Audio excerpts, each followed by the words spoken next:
حتی اگه هیچ دستاوردی توی 1402 نداشتی، این ویدیو رو تا آخر ببین و 403 رو اونجوری که خودت دوست داری رقم بزن. سلام، من نسیمه هستم. به چنل یوتیوب من خیلی خوش اومدین. با تیپ گنگ اومدم براتون در مورد یه موضوعی صحبت کنم. اگه در مورد موضوعی صحبت کنم یکم با هم دیگه معاشرت کنیم و در مورد این صحبت کنیم که توی سال گذشته که البته هنوز تموم نشده، چند روز مونده، یعنی 402، من چه کارایی کردم، چه دستاوردهایی داشتم، برنامه 403 چی هست و اینا رو یکم با هم بررسی کنیم و برنامه ریزی سال آینده‌مون انجام بدیم. پس قبل از اینکه شروع کنم یادتون نره حتما برام کامنت بذارین. اگر از ویدیو خوشتون اومد منو لایک کنین و چنلمو حتما سابسکرایب کنید. اول باید بریم سراغ این که این سررسیدیه که من توی سال قبل ازش استفاده کردم. البته مال 402 نیست، یعنی خیلی قدیمی تره، ولی من توی 402 بیشتر ازش استفاده کردم و برنامه ریزیامو انجام دادم. آخرشو به اهداف 402 رو نوشته بودم. من اهداف 401 هم نوشته بودم. الان میخوام با هم دیگه ببینیم که من به چیا رسیدم توی 402، به چیا رسیده بودم توی 401. این برنامه ریزیه که با هم دیگه تیک بزنیم بریم برای شروع سال جدید. ببین اصلا نیازی نیست که آدم دستاورده، یعنی واو اونقدر بزرگی داشته باشه توی مثلا سالی که پشت سر گذاشته. اگه داشته باشی که خب خیلی بهتره، اگه نداشته باشی هم جای نگرانی نیست. تو وقت داری که بخوای به چیزایی که دوست داری برسی.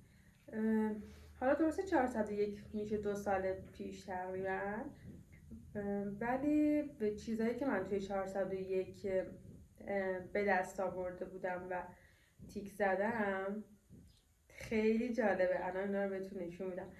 ببینید اولین چیزی که من مثلا 401 نوشتم و بهش رسیدم چند تا چیز بود. مثلا گواهینامه گرفتم سال 401، مثلا نوشته بودم که این کار انجام بدم. گواهینامه گرفتم، سفر بیشتری رفتم، اینا رو تیک زدم. این چیزایی که تیک زدم و انجامشون دادم.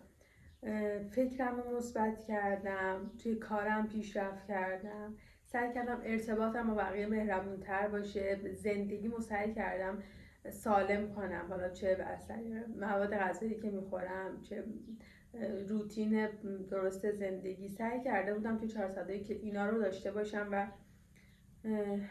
انجام داده بودم. این که به بقیه سعی کنم که با محبت‌تر با بقیه برخورد کنم، عشق بیشتری به بقیه بدم.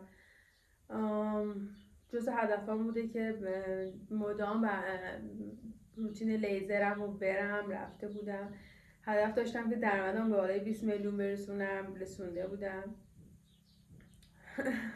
هدف لاغر شدن داشتم. ببین لاغر شدن یک هدفیه که من در طول همه سالهای زندگیم داشتم و خب 401 بهش رسیده بودم و خواستم که خودم رو اولویت قرار بدم. یعنی نوشتم خودخواه بودن، اینکه نه به معنای بدش، به معنای اینکه خودم رو ارجحیت قرار بدم و خواسته های خودم رو برای خودم مهم بدونم، احساسات خودم رو مهم بدونم. اینو بعد رسیدگی مداوم به پوست، که روتین پوستی خوب داشته باشم. خرید ماشین. ببینید این اتفاق بر من افتاد توی 401 و خیلی یهویی، خیلی بدون برنامه. یعنی اینجوری نبود که من اینو نوشته باشم تو دفتر روزانه و تلاش کنم برای این. نه، من تو اهداف 401 هم نوشته بودم، چیزی بوده که دوست داشتم به دستش بیارم، ولی واقعا تلاش اونقدر زیادی در راستاش نکردم. ولی آخرش حالا بهتون میگم که چه جوری این اتفاق میفته. بعد پس انداز کردم، آدم بودم که همین پولام خرج میکردم. تصمیم گرفته بودم که پس انداز کنم، این کار رو کرده بودم، به استقلال بیشتری برسم. این که واقعا زندگیمو به سمت پیش برم که کارهای خوبی که تو زندگیم انجام میدم زیاد باشه.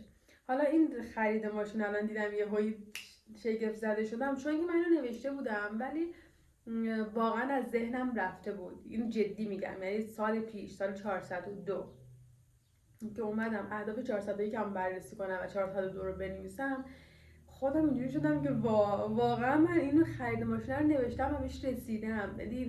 اینا یه سری به نظرم چیزایی که توی ناخودآگاهه، یه سری انرژیاست که تو وقتی مینویسیشون خودشون به سمت تو جذب میشن، یعنی تو اونا رو میکشی سمت خودت برای رسیدن بهشون.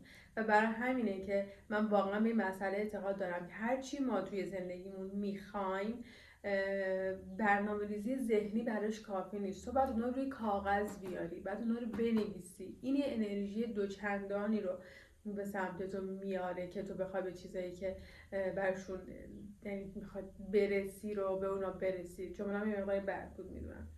خب حالا بریم سراغ 402. ببینید 402 اولین چیزی نوشتم زبان آلمانی که تیک میزنم. من الان تقریبا به یه سطح متوسطی از زبان آلمانی رسیدم که ترم بعدی رو دارم شروع میکنم به سطحهای بعدی برسم و خیلی خوشحالم که این رو نوشتم و برش تلاش کردم. سفر بیشتر نوشتم ولی تقریبا سفر بیشتری توی 402 بذارید چک کنم.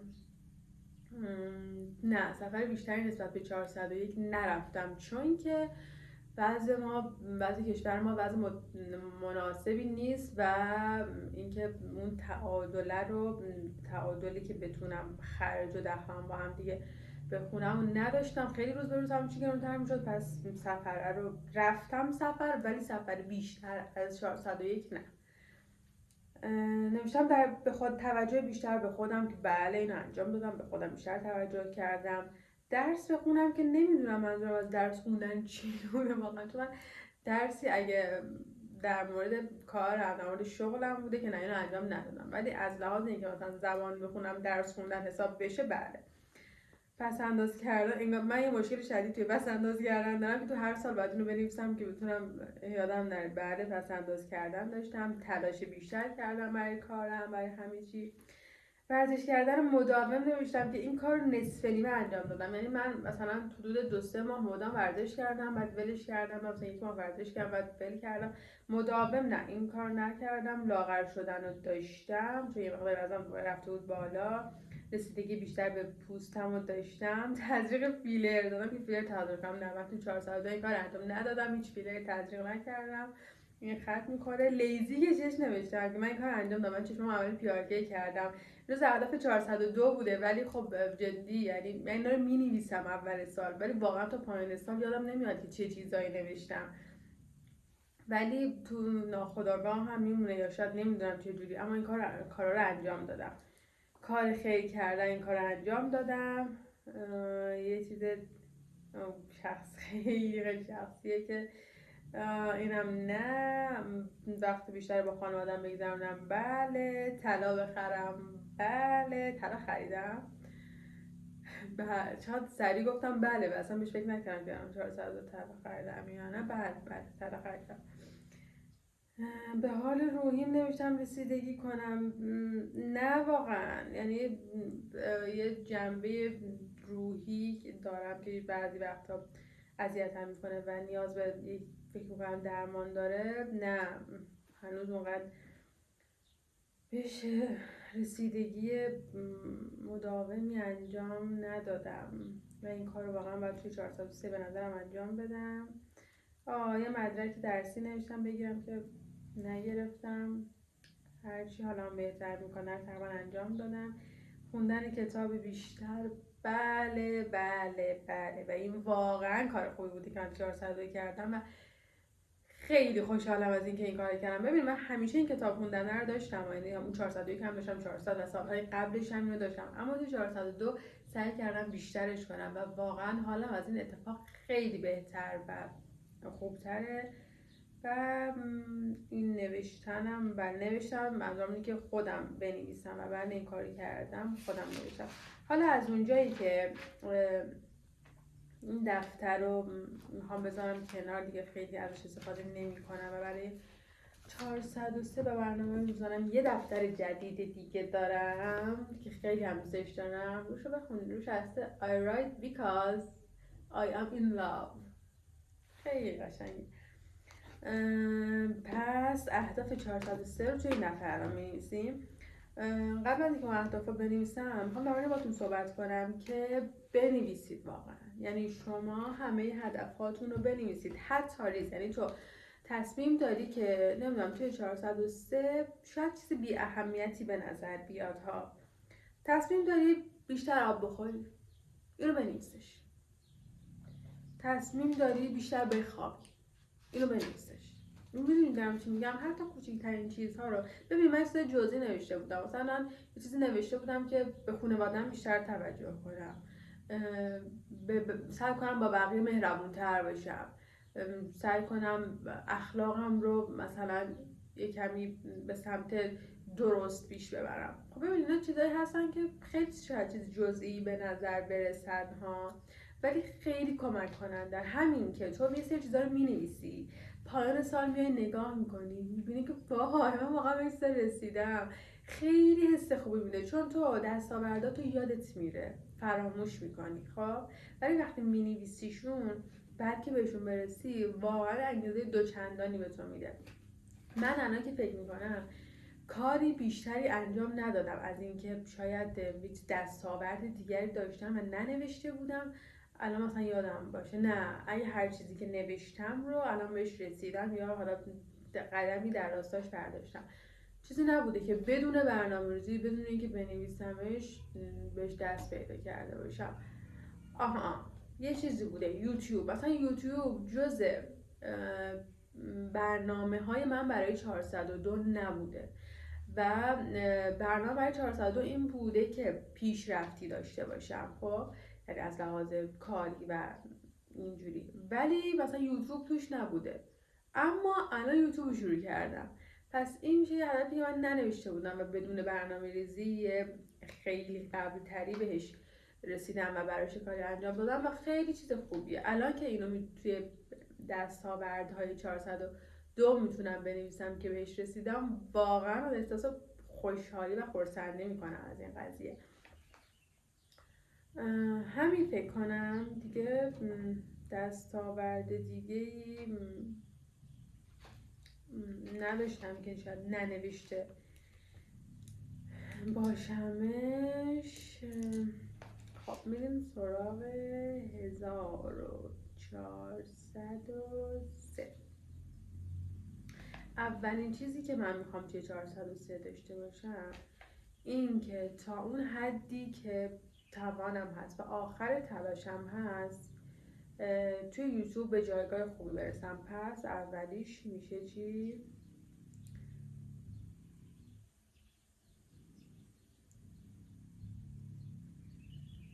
جایگاه دلخواه توی یوتیوب. دومیش گرفتن مدرک زبانم.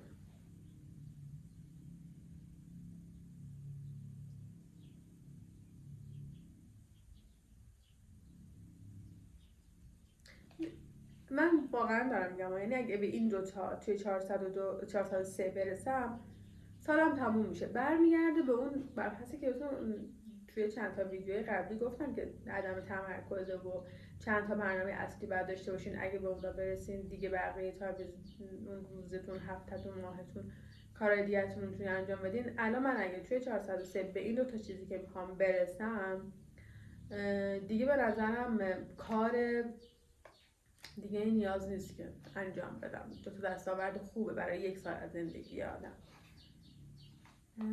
و مثل همیشه این که سعی کنم زندگیمو بهتر کنم.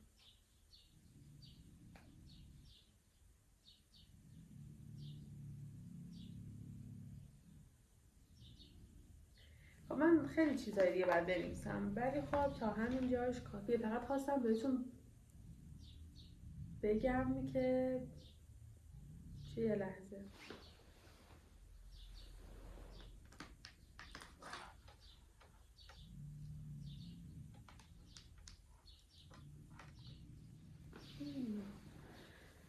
یهو رینگایت هم قطع شد. فقط خواستم بهتون بگم که این کار رو انجام بدین توی زندگیتون واقعا.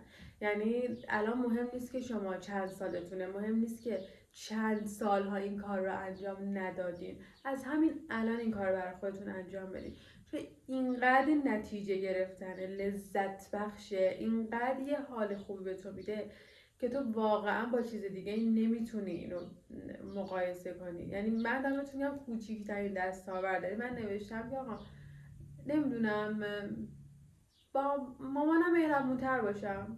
شاید مثلا توی اون سالی که گذشته من مثلا 3 بار یه جایی با عصبانی میشدم، ولی عصبانیتم رو کنترل کردم.